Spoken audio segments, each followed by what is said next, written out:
क्यों श्री बोला सिंह जी।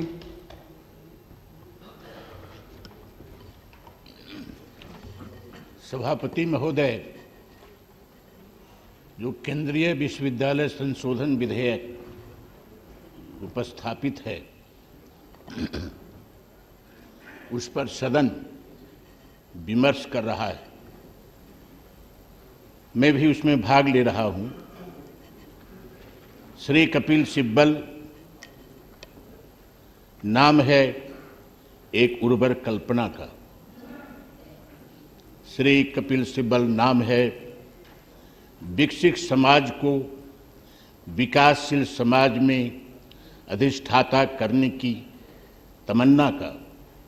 श्री कपिल सिब्बल नाम है उस संकल्प का जो संवेदनशीलता से जुड़ा हुआ है। मैं माननीय मंत्री को इसके लिए धन्यवाद देना चाहता हूँ। 1.5 महीना पहले एक विधेयक आपने यहाँ लाया और करीब 9 बजे रात्रि तक इस विधेयक पर चर्चा हुई। संपूर्ण सदन ने गंभीरता से इसको लिया और यह पास हुआ। 1.5 महीने के अंदर आपने इसमें संशोधन लाया है। जब यह कानून घुटने के बल चल ही रहा था कि आपको 1.5 महीने में फिर इसका ऑपरेशन करना पड़ा। क्या किया है ऑपरेशन आपने? आपने ऑपरेशन किया, अंत स्थापित क्या किया है कि धारा 3 की उपधारा 4 के अधीन स्थापित जम्मू कश्मीर केंद्रीय विश्वविद्यालय को कश्मीर केंद्रीय विश्वविद्यालय के नाम से जाना जाएगा और उसकी क्षेत्रीय अधिकारिता जम्मू कश्मीर राज्य के कश्मीर खंड तक सीमित होगी। दूसरा है जम्मू केंद्रीय विश्वविद्यालय के नाम से ज्ञात एक विश्वविद्यालय स्थापित किया जाएगा जो एक निगमित निकाय होगा जिसकी क्षेत्रीय अधिकारिता जम्मू कश्मीर राज्य के जम्मू खंड तक विस्तारित होगी। सभापति महोदय,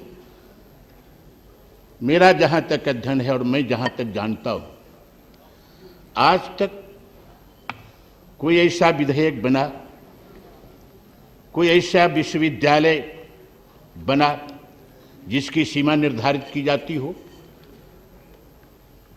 आप जम्मू में विश्वविद्यालय बनाएं, स्वागत है, लेकिन उसकी सीमा को आरोपित मत करें। कश्मीर में आप विश्वविद्यालय बनाएं श्रीनगर में, लेकिन उसकी सीमा को आप आरोपित मत करें। सीमा असीम है उसकी, सीमित नहीं करें। फिर लद्दाख का क्या होगा? लद्दाख की सीमा में रहेगा। जम्मू कश्मीर लद्दाख ये 3 हिस्से हैं। तो जम्मू को तो जम्मू में बांधा उस विश्वविद्यालय को, कश्मीर केंद्रीय विश्वविद्यालय को उसके सीमा में बांधा, लद्दाख को कहां रखेंगे? लद्दाख कहां जाएगा? एक ये विषमता, यह सोच, इसलिए ठीक कहा किसी ने कि विद्वान आदमी को राजा नहीं होना चाहिए। रणजीत सिंह विद्वान नहीं थे, महामूर्ख थे, लेकिन अच्छे राजा हुए। हैदर अली बहुत विद्वान नहीं था, लेकिन अच्छे शासक हुए। अकबर, यहां तक कि अक्षर का ज्ञान नहीं था अकबर को, लेकिन अकबर महान हुआ। लेकिन कपिल सिब्बल जी, आप ऐसे विद्वान, ऐसे तार्किक, सुप्रीम कोर्ट के वकील, और इंदिरा जी ने बहुत सोच, इंदिरा जी कहते, सोनिया जी जब मैं इनको देखता हूं तो इंदिरा जी की शक्ल आती है। इसलिए बार बार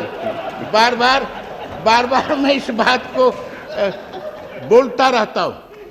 सोनिया जी ने बहुत सोच समझ करके आपको इस आसन पर बिठाया।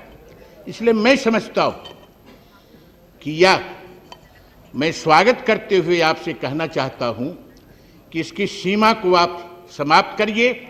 इसकी अस्मिता को बनाए रखिए। हाँ, एक काम कर सकते हैं कि जम्मू विश्वविद्यालय को या कश्मीर विश्वविद्यालय को आप फैकल्टी में बांध दीजिए।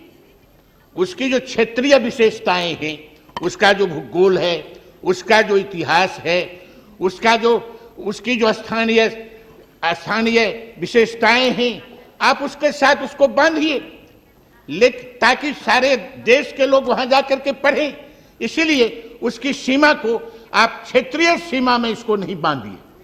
दूसरा जो मैं कहना चाहता हूं, यह विधेयक जिस उद्देश्य के लिए आपने उपस्थापित किया है, इस सदन ने पास किया था, उसका एक ही सबब है कि हम स्थानीय स्तर पर स्थानीय विशेषताओं को, उसके भूगोल को, उसके इतिहास को रखते हुए विश्व मानक स्थापित करना, आप यही करना चाहते हैं।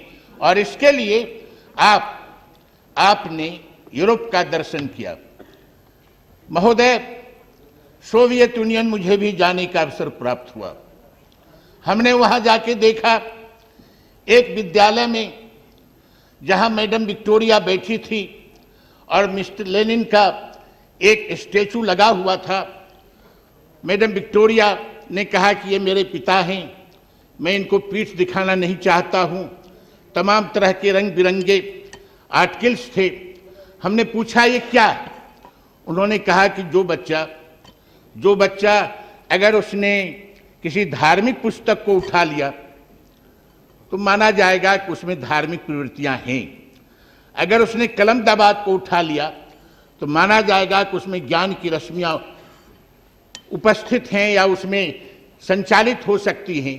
अगर उसने शराब की बोतल उठा लिया तो माना जाएगा कि वह अय्याश हो। मैंने पूछा कि अगर वह शराब का बोतल भी उठा ले, रामायण भी उठा ले, गीता भी उठा ले, बोतल भी उठा ले और कलम दबात भी उठा ले और अपनी बाहों में रख ले, तब वो क्या होगा? कहा वो पॉलिटिशियन होगा, वो पॉलिटिशियन होगा। मैं आज इस संदर्भ में आपसे कहना चाहता हूं, कपिल सिब्बल जी, कि एक आदमी जा रहे थे अरस्तु समुंदर के किनारे। एक आदमी चम्मच से समुद्र के पानी को एक गड्ढे में भर रहा था। कहा अरस्तु ने, अरे तू तो पागल है, पूरे समुद्र को एक छोटे से गड्ढे में तू समा रहा है, ये कैसे होगा? उस व्यक्ति ने कहा, मैं तो छोटा पागल हूं, तू सबसे बड़ा पागल। कहा, मैं क्या सबसे बड़ा पागल हूं? कहा, तू पागल है कि मेरा जो गड्ढा है उससे तुम्हारे दिमाग का गड्ढा छोटा है। मेरा जो समुंदर है वो जितना विराट है उससे ज्यादा विराट तेरा प्रभु है, परम ईश्वर जो है वह है। तो तू अपने छोटे से दिमाग में हमारे समुंदर से विराट स्वरूप को समाहित करना चाहता है। मैं तो बड़े गड्ढे में उससे छोटे समूह को समाहित करना चाहता हूं। Yes. इसलिए मैं जानता हूं कि आप मेरे ही हिस्से में हैं। जब मैं बोलने के लिए खड़ा होता हूं तो आप चले आते और मैं आपके आदेश को मानने के लिए बाध्य हूं। मैं इन्हीं शब्दों के साथ मैं एक बार फिर आपसे आग्रह करना चाहता हूं कि आप इस विधेयक को जो संशोधन के लिए लाए हैं, आप दोनों विश्वविद्यालयों को उनकी सीमा में नहीं बांधिए, फैकल्टी की सीमा में बांधिए। और मैं इसका स्वागत करता हूं और उम्मीद करता हूं कि आपने इस विधेयक के माध्यम से, चूंकि इस देश की शिक्षा का व्यवसायीकरण हो गया है, राजनीति का भी व्यवसायीकरण हो चला है, लेकिन शिक्षा का व्यवसायीकरण हो गया है और शिक्षा व्यवसायीकरण के जबरे में वह आतंकित है। आपने प्रयास किया है भारत को एक सुदृढ़ मानस देने का, भारत को एक निष्ठावान पीढ़ी देने का, भारत को एक सशक्त सांस्कृतिक परंपरा गढ़ने का आपने जो प्रयास किया है, इसके लिए मैं आपको धन्यवाद देना चाहता हूं। Thank you ji.